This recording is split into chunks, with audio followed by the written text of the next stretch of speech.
It's incredible to think about it, really, and also how Rosberg's career could have been so incredibly different. So I read on your blog that at the beginning, when you first met Nico Rosberg, you didn't particularly get on with him I hated that well. him. Is that I hated him. why? I just thought he was a cocky prick. I hated him. Like a And we racing really driver stereotype. just the absolute, entitled son of a world champion. Yeah.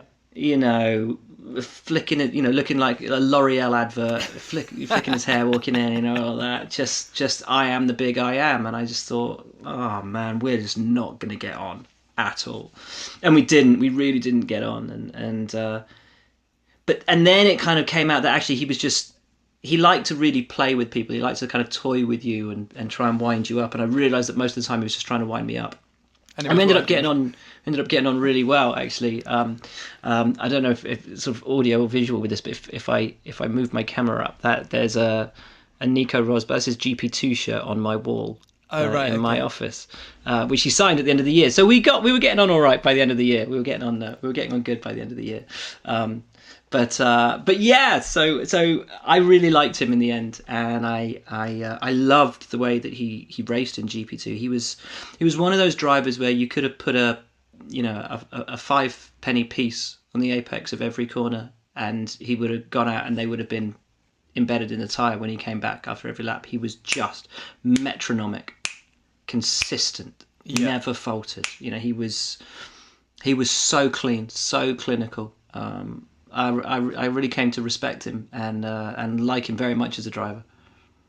He won the first year of GP2, right? Yeah, he did. He did. He beat Kovalainen, which at the time was a massive coup. And the amazing thing with all of that was Nico was supposed to sign for BCN because the last year of Formula 3000, Arden and BCN had been the two teams to beat. BCN competition being Scalabroni's team.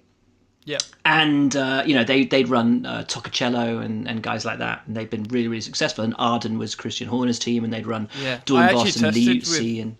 I tested with Arden that year in the last year of in 3000. 3000, yeah, before they went to GP2.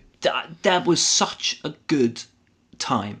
I loved that those last sort of years of 3000 going into GP2.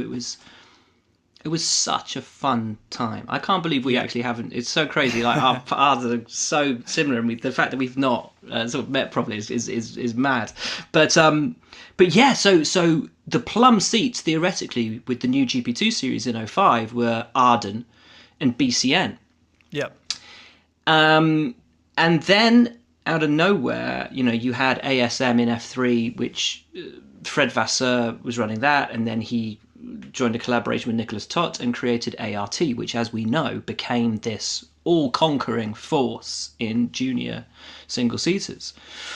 But it was a little bit of an unknown, and it was supposed to be Jamie Green was supposed to be the number one for ART.